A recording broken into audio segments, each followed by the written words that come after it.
ভাৰত চৰকাৰে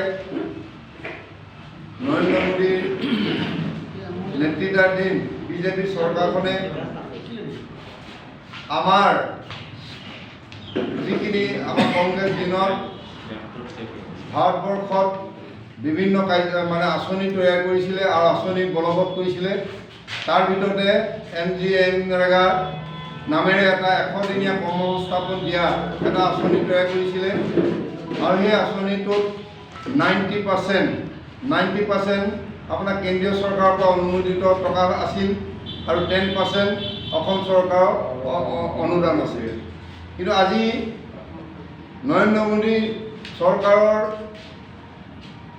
চৰকাৰে সিদ্ধান্ত লৈছে যে মহাত্মা গান্ধীৰ নামটো উঠাই দিবৰ কাৰণে সিদ্ধান্ত লৈছে আৰু আমাৰ যিটো অনুমোদিত ধনৰাশি সেই ধনৰাশিটো কেন্দ্ৰীয় চৰকাৰে 60% আৰু আপোনাৰ ৰাজ্য চৰকাৰে 40% কৰিবৰ কাৰণে সিদ্ধান্ত গ্ৰহণ কৰিছে।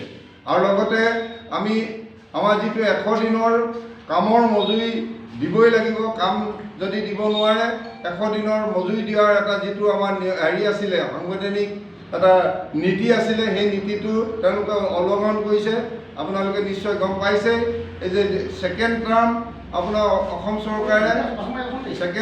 অসম চৰকাৰে দায়িত্ব লোৱাৰ পিছৰ পৰাই কোনো MGNREGAৰ কাম ষ্টাৰ্ট কৰা নাই আৰু য'ত কৰিছে তাতো মেচিনেৰীয়ে কৰিবলৈ আৰম্ভ কৰিছে।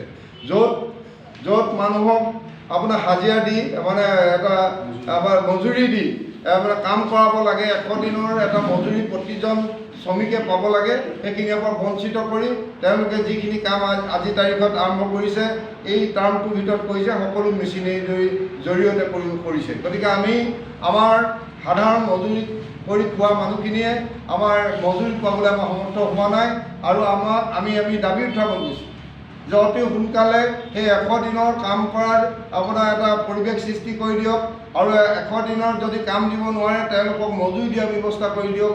এইখিনি আমাৰ ধেমাজি জিলা কংগ্ৰেছ কমিটিয়ে দাবী উত্থাপন কৰিছোঁ। আৰু লগতে এটা দাবী VV-REGA নামত এটা নামাকৰণ কৰিব বিচাৰিছে। গতিকে আমাৰ ভাৰতৰ আমাৰ সকলো কংগ্ৰেছ পৰিয়ালে অসমত আমাৰ অসম প্ৰদেশ কংগ্ৰেছ কমিটি সভাপতি গৌৰৱ গগৈ নেতৃত্বৰ নিৰ্দেশত ধেমাজি জিলা কংগ্ৰেছ কমিটিয়েও ইয়াৰ তীব্ৰ বিৰোধিতা কৰিছোঁ। আৰু এই তীব্ৰ বিৰোধিতা এই কাৰণে কৰিছোঁ যে অসম চৰকাৰ যিহেতু আজি লোনত পোত গৈছে আৰু সেই পোত যোৱা এখন চৰকাৰে কেনেকৈ 40% আমাৰ মজুৰি তেওঁলোকে দিবলৈ সমৰ্থ হ'ব।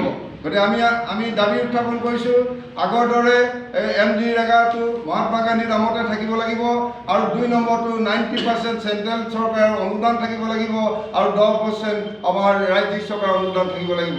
গতিকে দাবী উত্থাপন কৰিছোঁ যে আমাৰ এটা কংগ্ৰেছ দলে AICCৰ নিৰ্দেশত কংগ্ৰেছ দলে এটা ধাৰাবাহিক আন্দোলন হাতত লৈছোঁ যে আৰম্ভ হ'ব। আজি 10 তাৰিখ, এই 10 তাৰিখে আমাৰ জিলা পৰ্যায়ত আমাৰ প্ৰেছ মিটৰ জৰিয়তে প্ৰথম এই কাৰ্যসূচী শুভাৰম্ভ কৰিছোঁ আৰু আজি আপোনালোকৰ আগত আছোঁ। তাৰপিছতে 12 জানুৱাৰীত আমাৰ কাৰ্যসূচী হ'ব, যিটো কাৰ্যসূচীত আমাৰ জিলাখনত জিলা পৰ্যায়ত কথাখিনি কৈছোঁ এতিয়া যে আমাৰ ধেমাজি জিলাত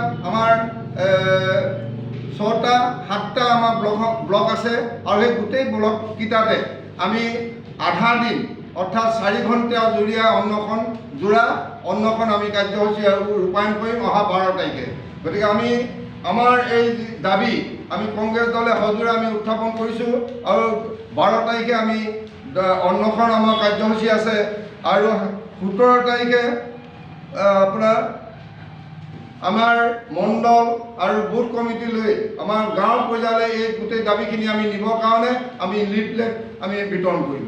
তাৰপিছতে 30 জানুৱাৰীত এটা